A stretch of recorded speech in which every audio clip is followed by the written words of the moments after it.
Welcome to the Brave Little Podcast, coming from Dallas, Texas, Los Angeles, and Sacramento, California. Here's Skylar Teo, Aaron Alvarado, and David Stauffer. Welcome to the Brave Little Podcast, Patreon pod. Aaron, Yes. are you watching Lonzo Ball highlights right now? Oh man, actually I'm watching LeVar Ball highlights. Yes! Because he has the way better highlight package. I was going to ask you. We all know the NBA lottery is a rigged system. The fact that the Lakers had to get a top 3 pick in order to keep it, it's hilarious because, they were definitely not going to be in that top 3. But they get the number 2 pick. The number 1 and the number 2 picks go to the 2 teams with the most NBA championships, which is just rich. Anyway, And one of those teams being in the Eastern Conference Finals, right? Yeah, well, yeah. Isn't that amazing? A team that's got in the Eastern Conference Finals, number 1 pick is probably going to get Gordon Hayward. Apologies to the Utah Jazz listeners. It's pretty amazing. Speaking of Utah Jazz. There are these huge billboards on the main freeway here in Salt Lake City that are just plastered with this huge mural of Gordon Hayward, and it says Stayward, #Stayward. And it's a big campaign. And I remember what this was like in Sacramento when we tried to keep Chris Webber. How did that work out for you? Well, we kept him. That's it was right. the That's Maloofs famously promising to mow his lawn if he stayed. And gosh. Anyway, so I'm watching the NBA lottery, right? The Lakers get the number 2 pick, which is hilarious. And I'm thinking, all right, you really the number 2 pick, you're not getting one person, you're getting 2. You're getting LeVar and Lonzo. And I know how you feel. LeVar is the get here. I mean, he's the get. Well, LeVar is the mogul. He is he's the mastermind, he's the puppet master. And big baller, man. I think that he's going to bring some much needed credibility to the Lakers franchise once we pick his son. I can't wait for the first phone call from LeVar to Magic Johnson telling him like roster moves, things he should do, because that's going to happen more than once. Of course it is. Yeah. I'm fully ready for it, but that's only because Lonzo is incredible. He's an incredible young player. Oh, is he? Yes, he's pretty good. Would you rather have him or Markelle Fultz, honestly? Well, I haven't seen enough of Fultz to really know. Oh, okay. I've just seen his numbers basically in his highlights. Yeah. I didn't watch his team play at all, but with Lonzo playing at UCLA, it was kind of hard to not see him play. Although I did skip out on that on the tournament game where apparently he just completely crapped the bed. But he didn't get to the tournament. Oh, are you talking about? Yeah, that's right. You're talking about Lonzo Ball or Markelle? Yes. Yeah. So Lonzo had that terrible game against what was it? Was it Kentucky? Who was it? Yeah, it's Kentucky. Yeah. Yeah. So like he had just an awful. You said I got blown out and they were terrible in that game. Yeah. But people are making too much of that game. Everyone on the team failed him, and according to LeVar, it was the white guys on the team that held him back. Oh, I love that. Do you remember that quote? Of course I do. Yes. I remember that quote. I remember J.A. Adonde refusing to say he was wrong. Did he really? Yes. Wow. See, this is what I love about LeVar. This is what I love about LeVar Ball. He speaks truth. He absolutely does. Yeah. So it's really amazing here because we all knew that Markelle Fultz was going to go number 1. We also knew that the National Basketball Association wanted more than anything for Lonzo and LeVar to get drafted by the Los Angeles Lakers. They're LA based. They're right there. He just played for UCLA. This is like when LeBron got drafted and the Cleveland Cavaliers, got the first pick. The year that LeBron, this phenomenon. It's hilarious. Like people are like, "Oh, it's not rigged. Those are crazy." Like look over the years of this stuff. It's ridiculous. Like there are hundreds of millions of dollars on the line here. They're not going to leave it up to chance and ping pong balls. Now I'm super jaded about this because as a Kings fan, I am used to someone over the last since 2005. Okay, we've had balls in the ping pong. Okay, we've had balls, ping pong balls in the lottery. There you go. Yeah, we've put our balls right there on the ping pong table, and they got smashed every time. But it's amazing because we'll finish, say, fifth worst in the league, right? And then we'll get the 8th pick with the balls, right? Same thing, we'll get 7th, and then we get the 9th. My favorite was when we had the most ping pong balls, the Blake Griffin year, okay? We had the worst record, the most ping pong balls, which means, you're most likely at number 1, but you won't get any lower than 4, right? Well, guess what we picked? 4. That was the year we drafted Tyreek Evans. And so I'm super jaded. Like, this never falls into the Kings' favor. Now, combine that with the fact that we have to swap picks with Philadelphia this year. I was bracing myself for a pretty agonizing, I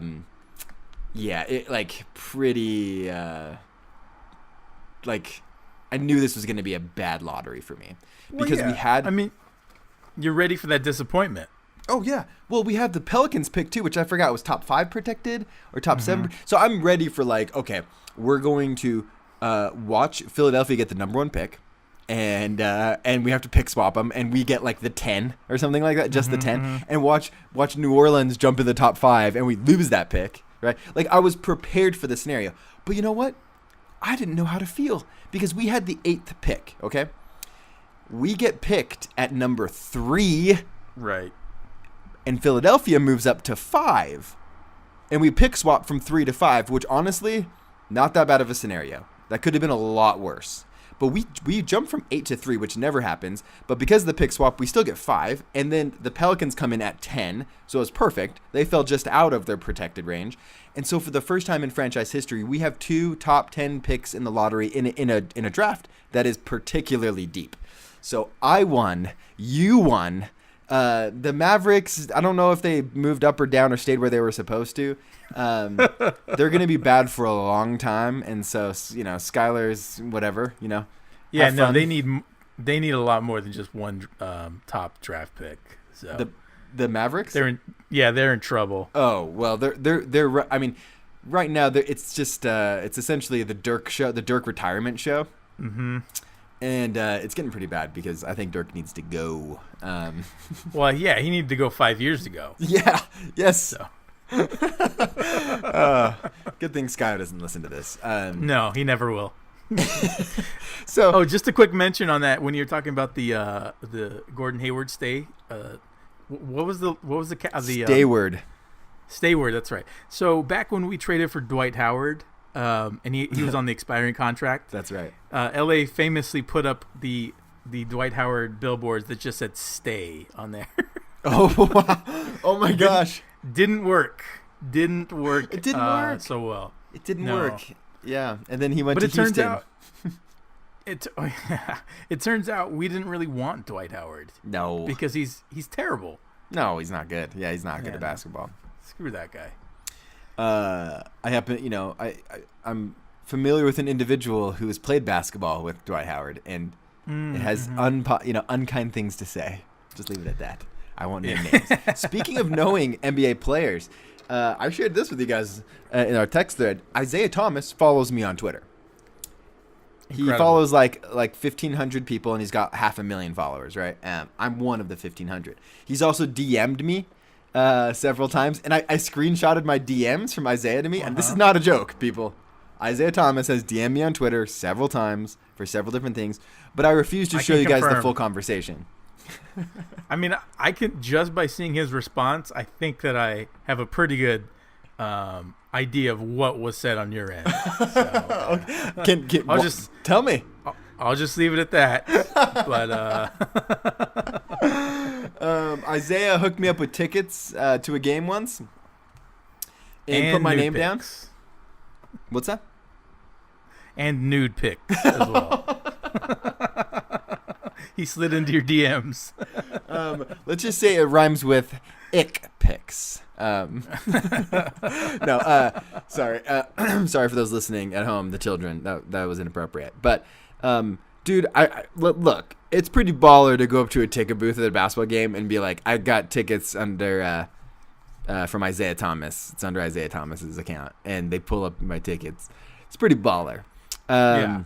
But look, I'm a big Isaiah Thomas fan, but I need to be honest. I just am totally biased here because I'm a part of his Twitter fam, and you know. My dad was the first reporter to talk to him, the only reporter on draft day to talk to him, which is now a meme. Did Isaiah actually retweet that? Yeah, he did. Is that how it all started? Yeah. He did Okay. retweet it. So, and he followed me on Twitter before that. He's was. DM'd me. He retweets me. Mm-hmm. So, in all honesty, He also listens to the show.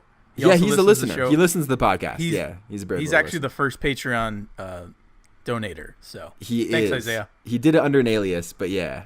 And his alias is Isaiah Thomas, as in the Pistons version. So he spells the first. The Isaiah is actually spelled differently. It's without the H, or something. Or I had an no extra idea.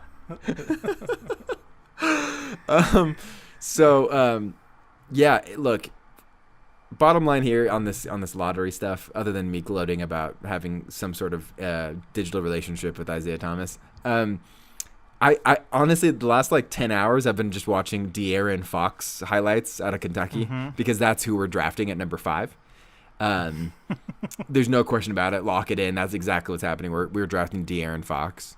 The only thing, unexpected move that could change that is if Vlade goes crazy and just drafts some Yugoslavian that none of us have ever heard of, which is very possible after last year's draft.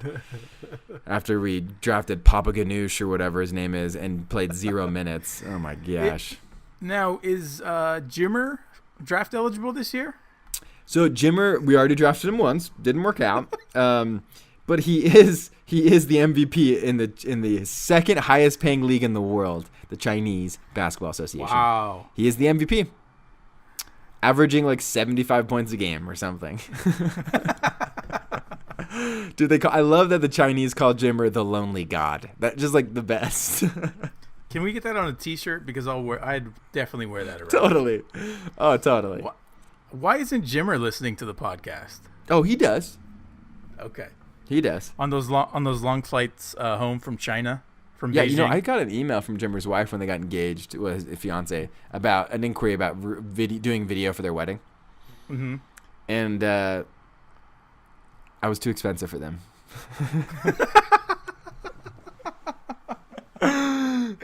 Amazing. That's an amazing true story. Why isn't that in your bio? It should be. It should be in your bio. That should be on your resume. That should be everywhere. The wedding videographer, that was too expensive for Jimmer. There is. It's funny because it's actually true. So we've got some movie headlines. We've got a movie to talk about. We're here to talk about Risk, a documentary that's on a topic that you and I, it's near and dear to our hearts.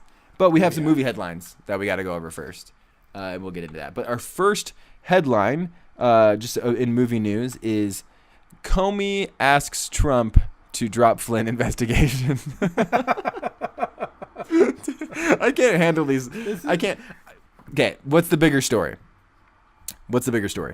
Trump allegedly leaking classified info to the Russians, or Trump asking the head of the FBI to drop the investigation against the Russians, and when he didn't, fired him.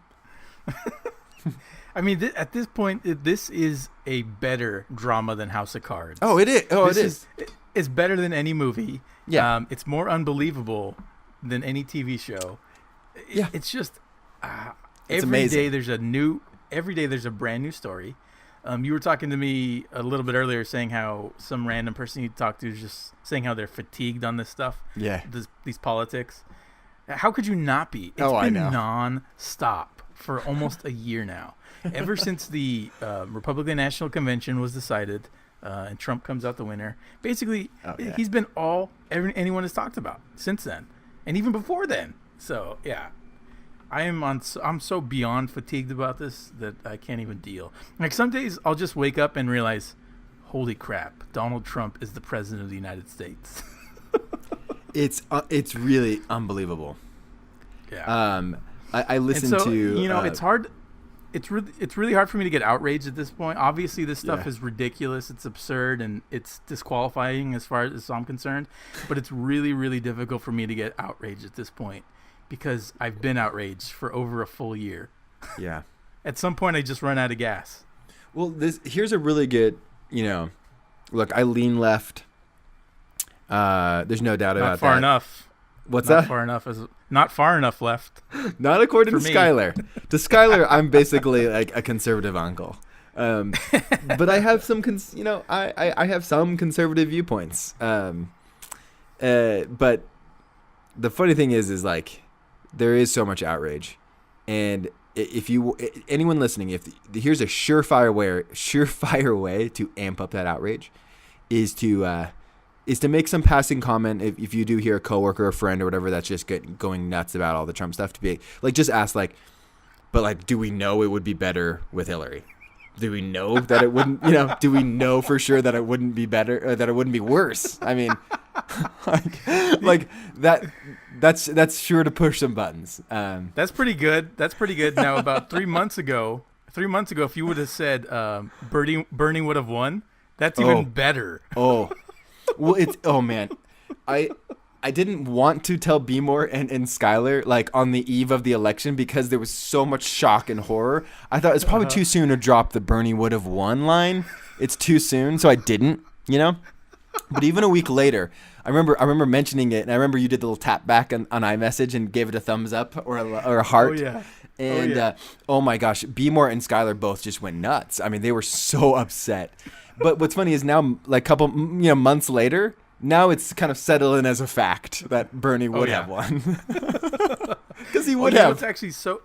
Of course he would have. You know what's so funny is that I don't want to get full politicky on this thing, but it's hard to. It's really impossible to ignore. Philadelphia just had a DA race, and it was it's all Democrats, and the guy who won, one of his big interviews. He flat out said Bernie would have won. Like that was the headline of the interview. So because these people want to align themselves, like the reporters want to align these candidates with people that have come before, and this guy was known as the Bernie-crat, is what they're calling him. Oh wow! And so part of the headline is part of the headline is this guy Bernie would have won. So I mean, it's out there, man. It's part of the zeitgeist, and it's part of everyone's talking about it. And, well, it's true. And it's really fatiguing. It's really, really fatiguing. So, speaking of politics, the Libertarian candidate who you voted for, Gary Johnson, I think, allegedly. Who knows who you voted for? Who knows how I voted for? Gary Johnson. I had 3 votes, and I used 2 of them on Trump, and then 1 on Gary Johnson. That's right. Because on the prime. Oh, for the 2. Oh, yeah, the illegitimate votes. Well, yeah, in California, every Mexican gets 3 votes. That's right. Mexicans get a vote more than once. Dude. Yeah. I forgot about that provision. Well, the thing is, I get 1 for every ID that I have in my wallet. So 1 for every free cell phone that you have. That's how it works here. Yeah, that's amazing. Well, speaking of, so Gary Johnson, the Libertarian candidate, right. His only competition for the Libertarian Party was John McAfee. Or That's McAfee? Right. It's McAfee. Well, he goes by McAfee. Okay. Yeah. Like McAfee, like the software, like the antivirus software. That's right. Well, he famously, there's a documentary called, you brought to light, or you brought up to me, I haven't watched it yet, a Showtime documentary called Gringo. But it's about John McAfee, after having sold McAfee antivirus software. He essentially went and bought like an island or something, or some area off Belize. Yeah, he built a compound. Yeah. Oh, he did. He built a compound where he basically just imported the most beautiful women in the nearest village. I was going to ask you, anytime you hear the word compound, are you aware of any compounds built that where the things happening inside were virtuous and and like and actually did good? Because anyone that builds a compound, there's going to be some pretty bad things going on. So, I'm just running a quick thing in my head. The Bundy family compound, no. Nope. The Branch Davidian Waco compound. Oh, Waco compound, nope. No. Not good. Hitler's bunker compound, no. No, that's not good. Compounds are not good. But he built a compound in Belize. Yep, he sure did. This is the documentary. It's a Showtime documentary. Yeah. Came out last year, and it followed this. He's an incredible character. He's a wild man. He does whatever he wants. He goes down to South America and throws his money around, so he can do anything that he wants to anyone there. He has full influence over the police department. He controls the entire village because he's got money and it's Belize. Yeah. So he goes down there, and over the course of the documentary, you get firsthand accounts of the women that stayed in his compound, and the things that he made them do for money is pretty vile. It's pretty bad. He sounds like an incredibly bad character. And the best part of it all is like halfway through the documentary, they show him going back up to America so he can run for the Libertarian candidate for the 2016 election. And he narrowly lost. And then what happened shortly after he lost? So I think it was literally the next week he's up on murder charges. Oh my gosh. But at least he had heard of Aleppo. Yeah, this is true. He was very familiar with Aleppo. That's where he imported some of his sex slaves, actually. Oh my gosh. The refugees from Aleppo. Oh my gosh. Yeah, so the Libertarian Party was possibly a few votes away from having their candidate be up on murder charges. My goodness. Which, come to think of it, considering who the Democrats ran and who the Republicans ran, it's probably not that bad. Yeah, exactly. The Democrats also themselves ran a murderer, and the Republicans ran a Russian agent. It's amazing. John McAfee would have fit right in. Oh, yeah. Oh, he would have definitely gotten my vote. So they're doing. There's going to be a film adaptation, not of the Gringo documentary, but of this Wired article about a journalist that went down there and kind of documented what was going on. And Johnny Depp is set to star in this film, which is going to be called King of the Jungle. Now we've become like the foremost like Johnny Depp podcasts. I mean, we're the last ones. We have our own island off Belize, and it's Johnny Depp Island.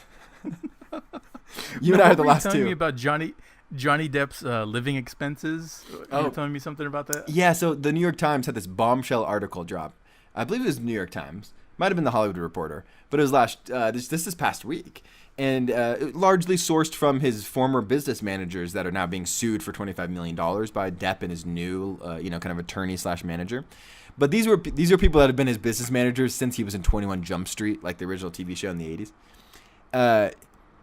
They outlined the extravagant expenses. Now, it is unbelievable the amount of money this guy is spending from buying like random pieces of art on auction without telling any for $500,000, $2 million, $3 million, from purchasing and updating a yacht to paying for this like chateau in France and paying a living stipend, a very healthy one, to his former girlfriend, of which he has no legal obligation in terms of like alimony or anything to actually support.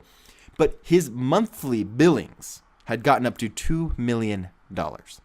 His regular monthly billings. And in this article, the business managers and his lawyers and kind of finance people, his accountants, had to come to him and be like, hey, you're not going to meet your billings, like you're actually monthly, like you actually won't be able to meet it. Like we have to, you don't have enough liquid cash to do this.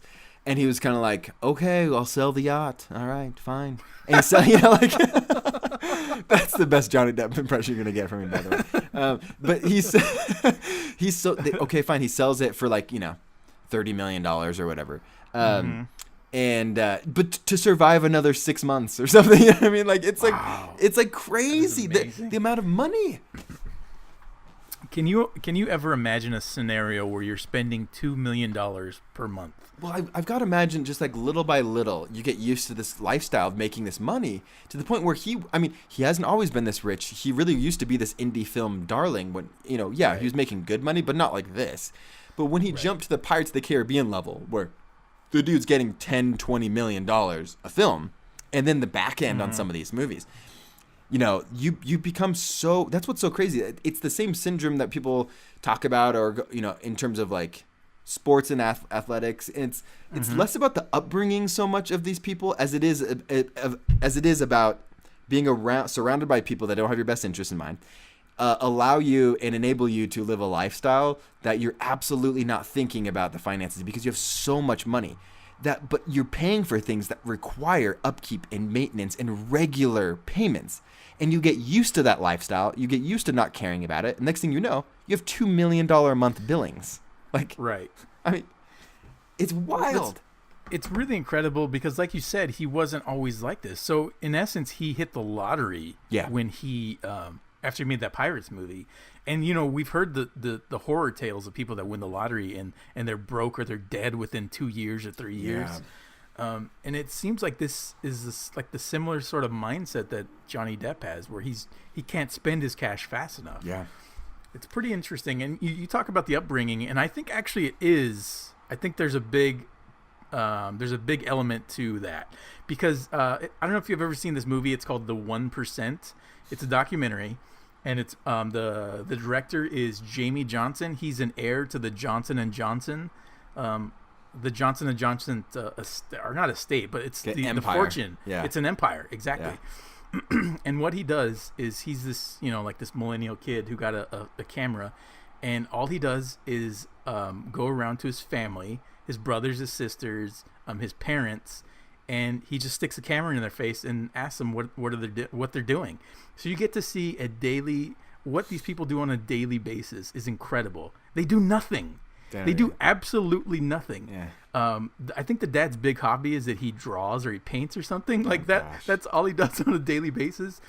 I think his sister was an alcoholic. His brother is a drug addict or something. And you get to see that these people are just completely divorced from actual life because they're sitting on so much wealth.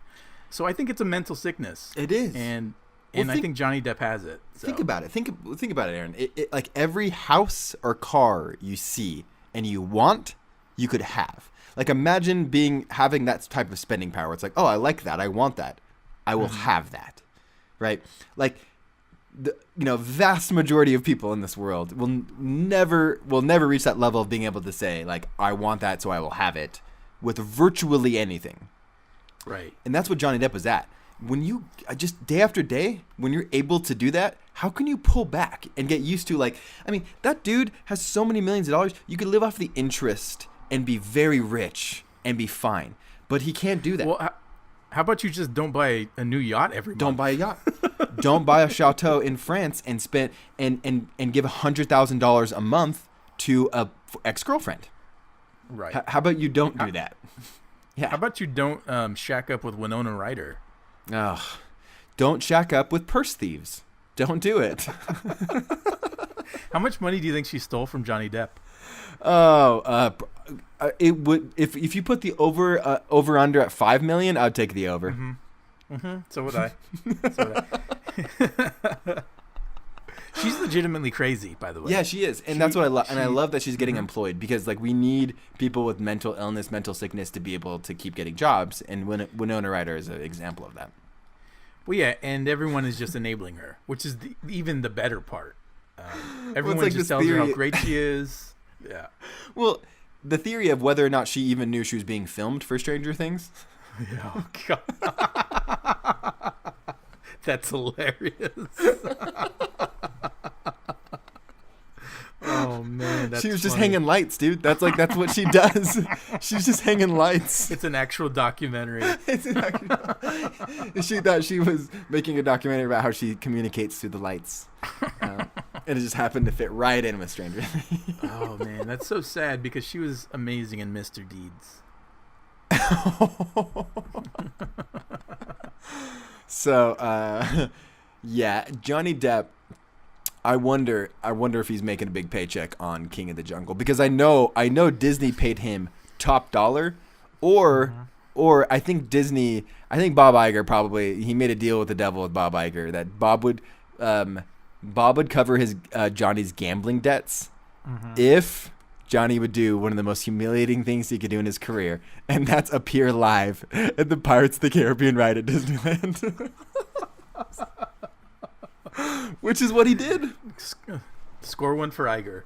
You know that was on Iger's bucket list. He's like, I'm totally. gonna get Johnny Depp back. Get Johnny in the ride. Get Johnny in the ride. I'm going to humble him. You did it, Bob. What's great is, Johnny was like, can we get Orlando Bloom down there with me? Just another human I could bounce off of. And Bob's like, no. Orlando Bloom was on the ride. He just happened to be on one of the boats. Bob Iger's like, you got the animatronic dog? Or the people chasing that woman around the barrel. Oh no, it's not a woman. Remember, they got the woman removed. It's he's chasing a turkey or something. Oh, that's right. Because it's a slightly, over the years, Pirates of the Caribbean has become slightly less sexist and racist. Because at one point it was definitely both of those things. Oh yeah, and the amazing thing is that Splash Mountain still completely racist. Well, yeah, because it's based completely off of a racist film. Oh yeah, what is it called? Like Song in the South or something? Yeah, like that's that? right. Yeah, that's right. Song in the South. But dude, the drop is a great drop. It's the only reason to go to Disneyland. Oh, it's a great ride. Yeah. Well, the only thing better is when you're doing the drop to just say racist things. Well, you can yell. Yeah, exactly. You can yell racial slurs as loud as you can. People can't hear it. Well, they encourage you. There's actually a sign at the very top of the peak that says, "Remember, say the N-word." They have example words to pick from. It's like a menu. That's what the picture is for. The picture at the end, they put a little caption of what you said, a little bubble over your face. There's little speech bubbles for each person in the picture, and they've got some sort of algorithm that can tell. Do you remember? You probably didn't. You probably didn't go there, but when the internet first really popped, like around 2000, 2001, one of the biggest sites on the web was called Flash Mountain, and it was someone from Disneyland smuggled out the photos of women flashing on that picture on Splash Mountain. And they posted them online. Like, it was a huge website, and it was like around 2000 or so. I don't know if it's still there or not, but was the site also entirely powered by Adobe Flash? Because that would be another great layer. Well, this was pre-Flash, so it was very Flash rudimentary. Mountain. Yeah. That's such a great name. It was called Flash Mountain. Yeah, that's so good.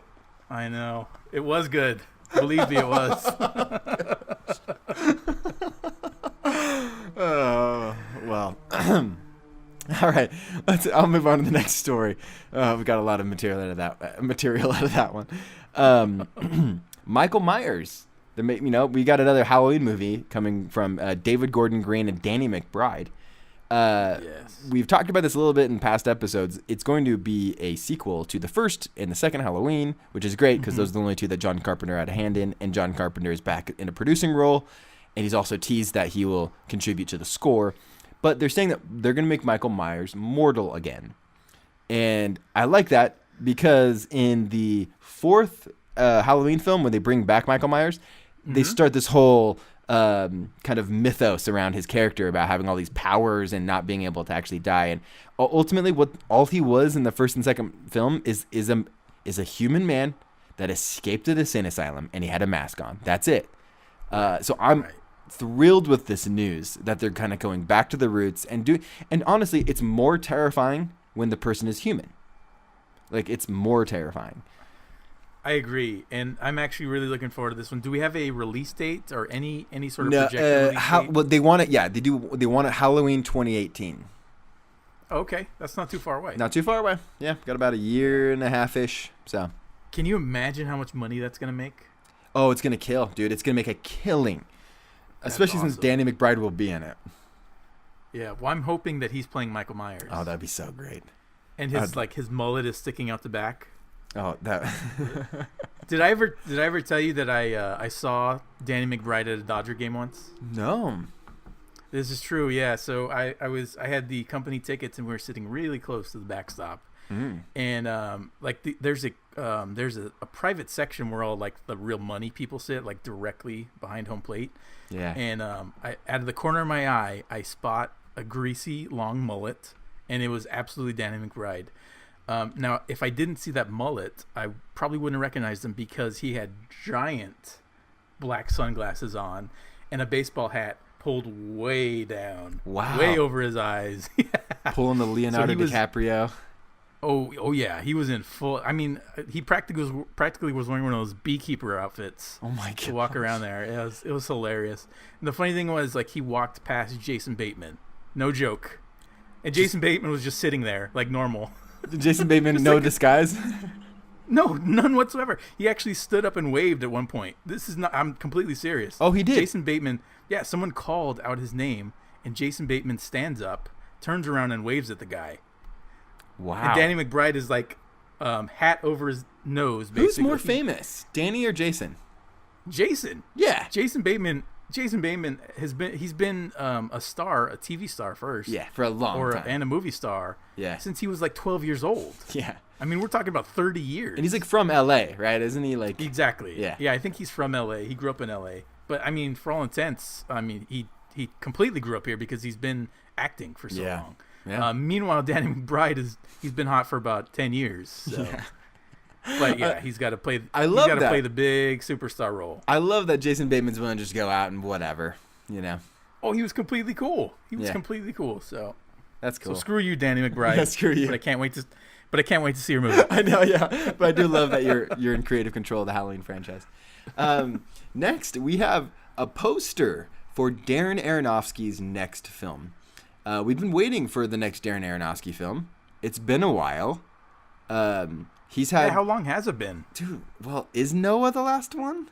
No, Noah's the last one. Gosh, that's a long time. Well, he was. Man. So he was rumored to do a Wolverine film instead of James Mangold. Really? I didn't even know that. Yeah, but yeah.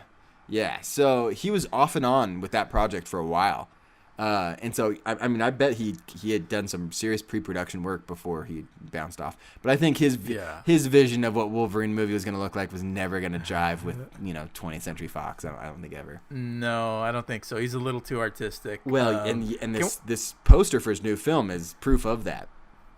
Exactly, it speaks to it. It is. It's looks a film. Looks great though. Yeah. It's called Mother. It's with Jennifer Lawrence, and there's this poster that's kind of like almost like an artist, illustration of Jennifer Lawrence holding out, kind of looking almost like Eve-like in the sense of just kind of like no makeup, very, very like just natural. And she's got this kind of kind face, and then she's holding out her bleeding heart, and so it's pretty grotesque. It's a horror film, of which we don't know a whole lot about. But it's one of those posters that I look at. I'm like, I don't know what to think of this, but I'm going to see this movie. Yeah, absolutely. I completely agree. The poster sells it. I don't even care who's in it. The poster looks great. Yeah, it does. I mean, it's great. It's almost like a Renaissance painting, and then she has this gaping chest wound with a heart sticking out of it. It's awesome. I love it. Yeah, me too. Lastly, can we talk about Noah? Can we talk about Noah for a minute? Yeah, Aronofsky's Noah movie. So I'm a defender. Come at me, bro. Oh, you are? Oh yeah. Yeah. Man, how do you defend that? Well, because I'm a Bible believing Christian. I mean, okay. Because you're obligated. I would like to think that Noah in real life looked a lot like Russell Crowe.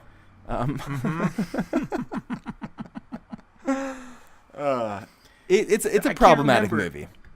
Yeah, oh yeah, of course it is. I cannot remember. Did they get into Noah laying with his daughters at all? Did they get into that? No, they didn't. No, ancestral relations weren't explored in this. Nope. Nope. They should have been, though. I mean, if they're going to keep it consistent with the text, I think they're obligated. Oh, yes. Like most Hollywood films that stay very close to the source material. Let's jump on this last headline, and then we can get into Risk here. These Pirates films obviously haven't been good since the first Pirates film, so this isn't surprising at all. But because Johnny Depp based his Captain Sparrow character on Keith Richards of the Stones, I guess it makes sense to bring in every iconic British rock musician or whatever, because Paul McCartney, I didn't realize this, he's in the new Pirates film. Aaron, oh my gosh. I mean, I it's completely perplexing because first of all, who wants him in the movie? First of all, why does he want to do it? Why is He's he out of interested his in doing mind. this?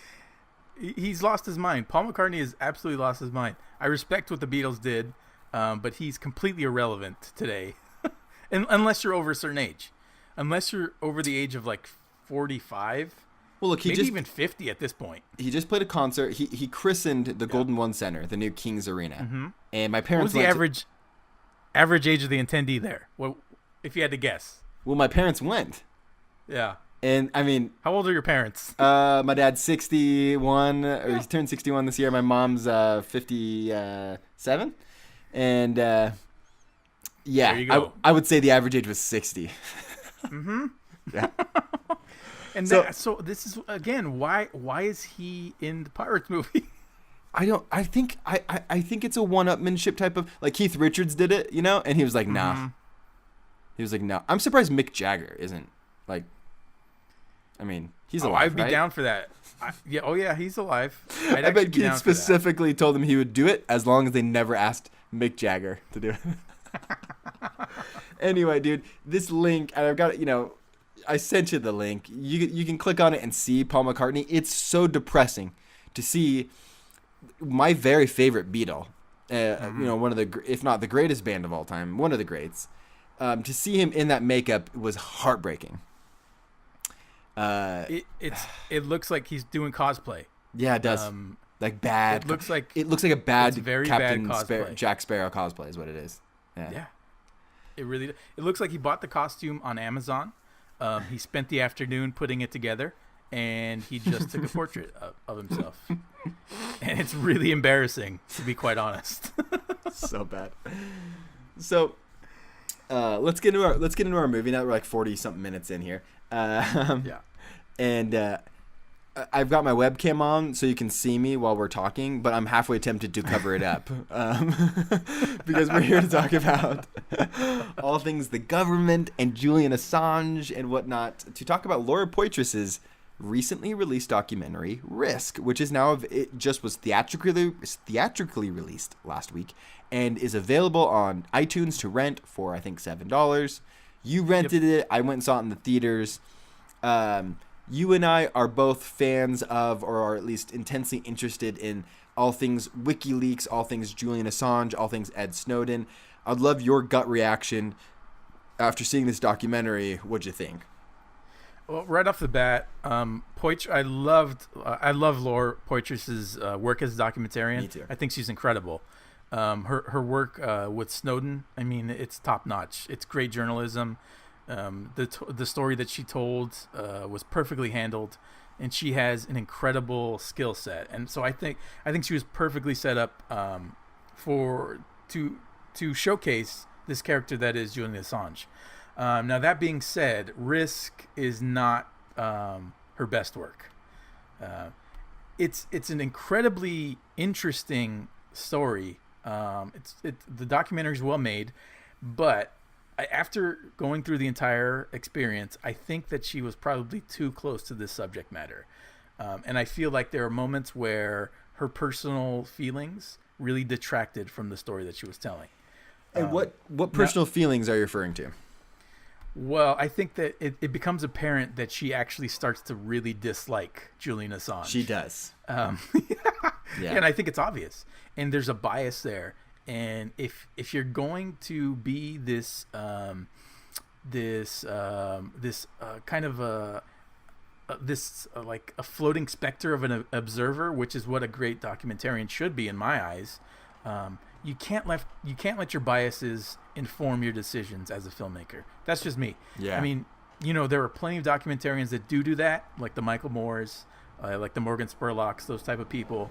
But this is not who Laura Poitras is. That's not what she excels at. Yeah. She's capturing things as they happen. Right. And that requires a documentarian to be very available at all times. Like she talked about during things happening, look, she'd started this documentary before Citizen 4, right. Which she just won an Oscar for last year. She started this Julian Assange one, then literally took a break as the Edward Snowden story took off, and she kind of became part of that. And then she came back and continued to work on the Julian Assange side. But like, in order for you, like what I was going to mention is that she lives in New York. She would get a text message about stuff kind of starting to happen in London with Julian, and she would hop on a flight that night to go over there. And she stays there for weeks at a time, which is amazing. But you can't spend time around that many people, or that group of people in that intimate of a setting for that many years, not just months but years, without becoming part of the story and becoming too close. I applaud her for her transparency, though, because she reads her production notes and diaries where she literally has a relationship, not with Julian Assange, but with another character, kind of a key character in the film. And she talks about that in a way that was like a full disclosure, which I thought was appropriate that she mentioned it, but was it appropriate for her to have gotten involved as a documentarian altogether? That's left to the viewer to decide. You are right. It's true that her dislike for Julian Assange came out. But what I loved is the access that she was given. So much so that, like, the big move that Julian Assange played was he wasn't there for his sentencing or whatever that was being announced, or not the sentencing, but like whether or not I forgot what it was. Like the British courts were going to extradite him to Sweden, and there's these shots of him getting into disguise, changing his hair color, changing all the stuff,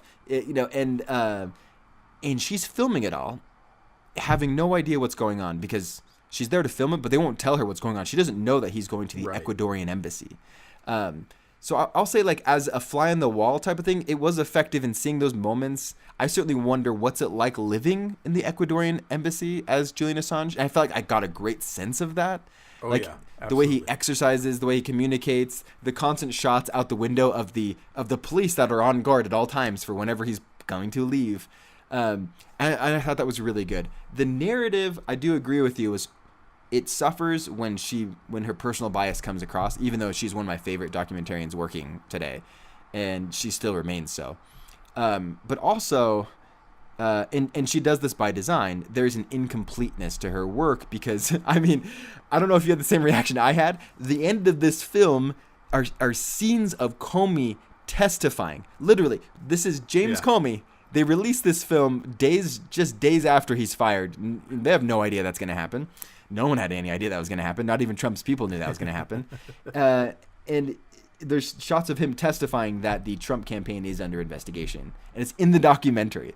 And so it goes up to that point, but no further. And the story is so far from being over that there's going to be that level of, I kind of got some context, but this story is still unfolding. Yeah, and of course you can't really blame that on her because at some point you have to stop. You actually have to make your movie. You're right. But I wonder if she didn't have it in her mind that she would come back to this subject. Yeah. And maybe make a series of movies about Julian Assange and WikiLeaks. Because as a storyteller, that seems kind of obvious because you can't capture a story in just one chunk or one movie, I should say. Even though she tried her best, she had hours upon hours of footage. She filmed them for years, and I think that's really like you said, the beginning of the movie is really where it excels for me. I think it's the most interesting in the first third of it or so, because you really seem to, for an outsider, you get your first peek at the structure of WikiLeaks, and the portrait that she paints of Assange is basically like a cult leader, and that's the feeling I got at least. Is totally he is running a kind of a religious group who these people that are committed to exposing secrets, that's kind of their religion, right? And they're all dedicated to it, and it's they feel like they're doing good. I hope that's what they're doing it for. But Assange is very much like a David Koresh. He's very much, and he embraces that role. He wants all the attention. He loves being the center of it, and I think that these are all things that we heard about his character. He's very has a huge ego, and he wants to make everything about him. And I think this documentary really shines the light on just how self-centered he is. But the work that he's doing, I think it has a net good. A lot of people have a problem with it. The work that he's doing or the work he's doing on behalf of the Russians? Well, yeah, I'm talking about that net good. It's for the Russian people. That's the net good. So yeah, if you look at the history of WikiLeaks, the stuff that he has shown the world, yes, it makes America look bad, but I mean, it's the truth. Like, at the end of the day, he's not making stuff up. He's just giving us the truth.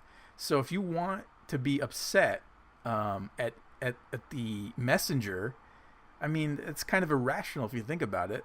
That's how I feel, and that's how I've always felt about like people like him and Snowden and the guys that did the Pentagon Papers and the people that what was the banking scandal from last year that had all the celebrities.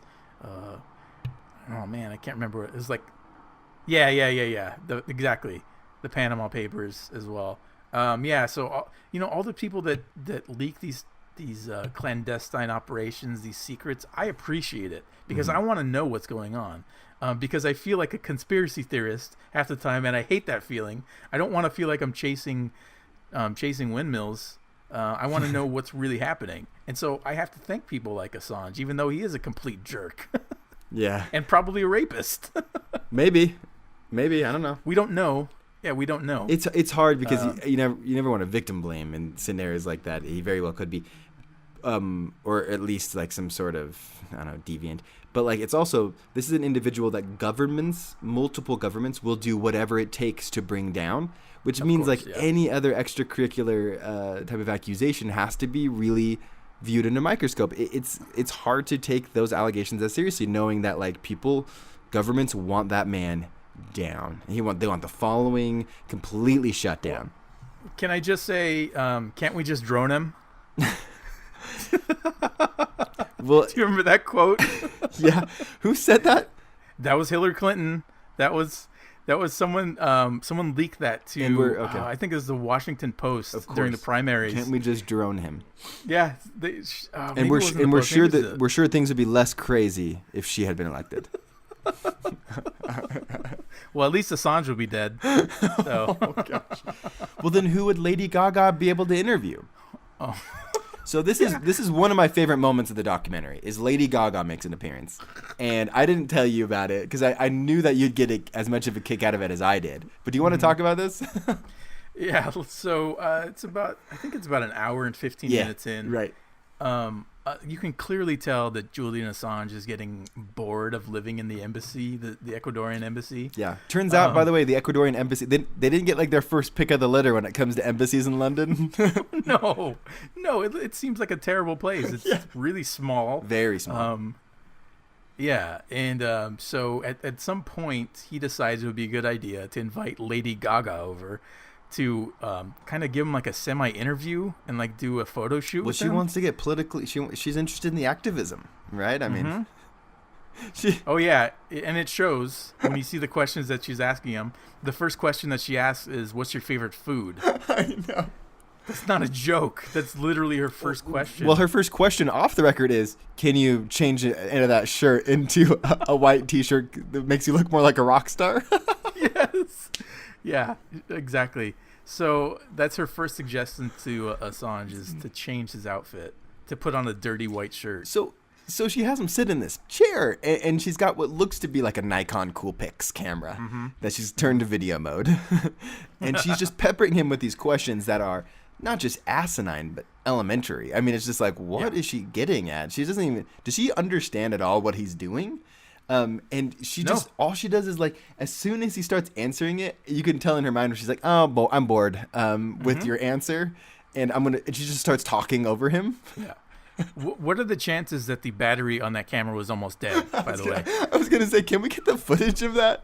Because I'm like pretty sure none of that was recorded. She didn't record anything. No, it's so stupid. Yeah, but it's interesting that Poitras puts that in the documentary. First of all, it makes Assange look like an idiot for aligning himself with someone so radically stupid. Yeah. Leo is right to laugh.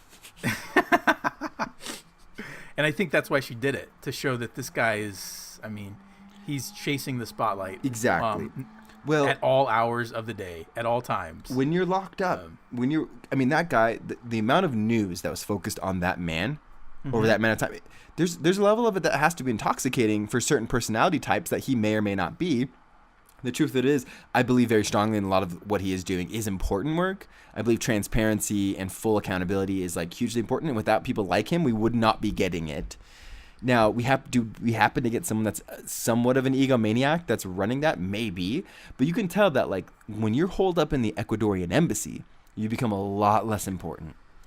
And that he was willing to bring in people like Lady Gaga so he could just keep some level of spotlight on him. You're right. It was Laura Poitras' way of trolling both him and the audience in a way, you know. But it was sad. It was kind of like, oh, Julian, what are you doing, man? It really is. It's a moment that makes you think like, what's going on? Why are you doing this? So, it's really unfortunate, and I think that and by the end of the documentary, the whole kind of foundation starts to crumble, and you see that one of his top lieutenants, Jacob Applebaum, who is he's like his right hand man. Yeah. He gets embroiled in a sex scandal as well, and it's just like, man, is this organization corrupt from the bottom up, or what? The savior here, the one person that was involved in this organization that really comes across positively is Sarah Harrison, who is like emotional support, is really there from the beginning, is someone that really believes in the cause. Oh, yeah. So much so that she flies to Russia to offer like legal assistance to Edward Snowden, and ends up essentially getting exiled. She's a UK citizen, right? She's British, but now she has to live in Germany under legal advice to not go back to the UK, her home, because they would bring charges against her for aiding and abetting Snowden. Right. Exactly. She gave up her freedom out of her country. Right, like it's incredible. But she's a character in it that I think I was incredibly impressed by. And she also had a very human element. You know, I mean, she was nervous before the press conference, like any of us would be. I thought the documentary shed quite a positive light on her. Yeah, absolutely. I completely agree. And of all the people that are showcased as part of being the core of WikiLeaks, she's the one that you're most empathetic to as a viewer, I think. Totally. Because like you said, she wears her heart on her sleeve, and her moral convictions are to the cause first and foremost.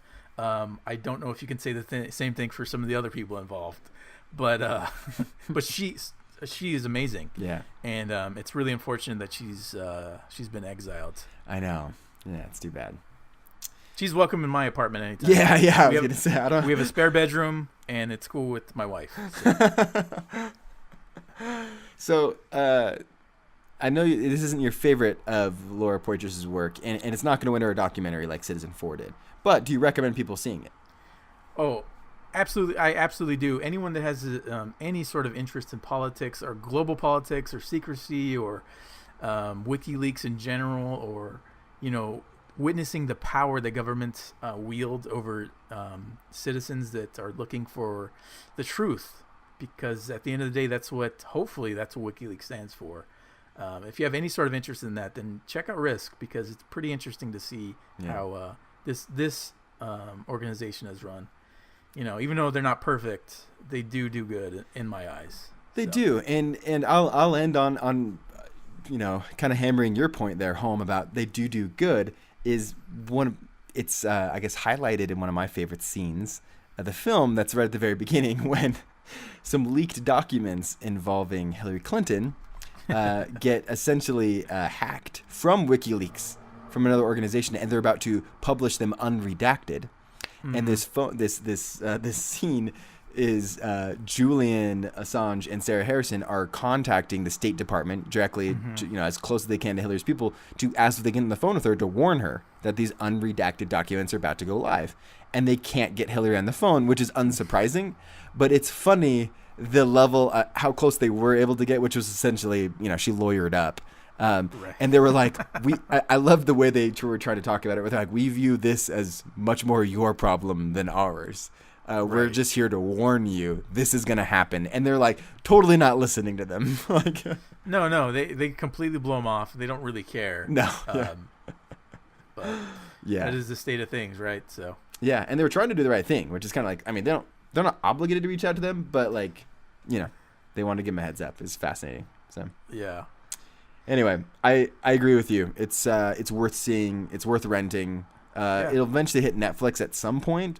You should check it out. So It's going to be on Netflix, and it's actually going to be on Showtime first. I think Oh. that's where it's making its television premiere. It's scheduled for this summer. I don't know the exact date.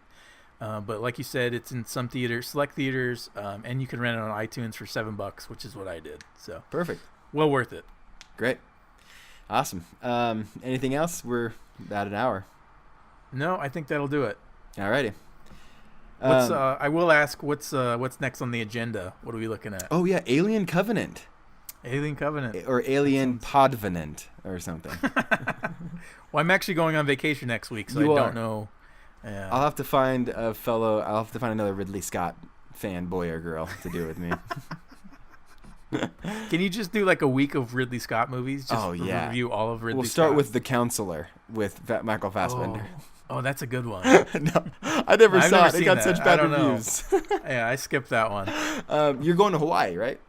Yeah, I'll be in Oahu from Saturday to Saturday. Great. so- Well, then maybe when you're gone, we'll review the best Hawaiian film I know, 50 First Dates.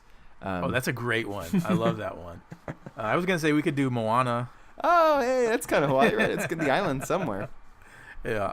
Well, enjoy Hawaii. Alien Covenant's going to be up next, and then we're going to start getting into the serious movie season here, which I'm excited wait. for. So, Oh, and also Netflix is dropping the Brad Pitt movie. oh yeah, War Machine. War Machine, exactly. I think it's the 26th. Yeah, it is next. That's next Friday. Yeah, next Friday. Perfect. So I'll have to watch that, and then maybe we can talk about that when I get back. Oh, excellent. All right, everybody. Thanks for listening in. Go check out Risk as soon as it's available. And if you love WikiLeaks, pay the $7 rental fee now. Otherwise, Or just download a torrent of it.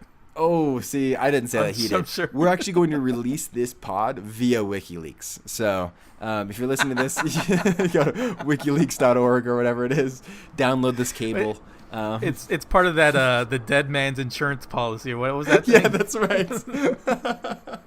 With the dead man switch? Yeah, that's right. Oh, all right. Thanks, Aaron, and thanks for paying $7. I'm glad No it was problem. worth it. As we say, hold on to your butts. Thank you for listening to the Brave Little Podcast. Hold on to your butts.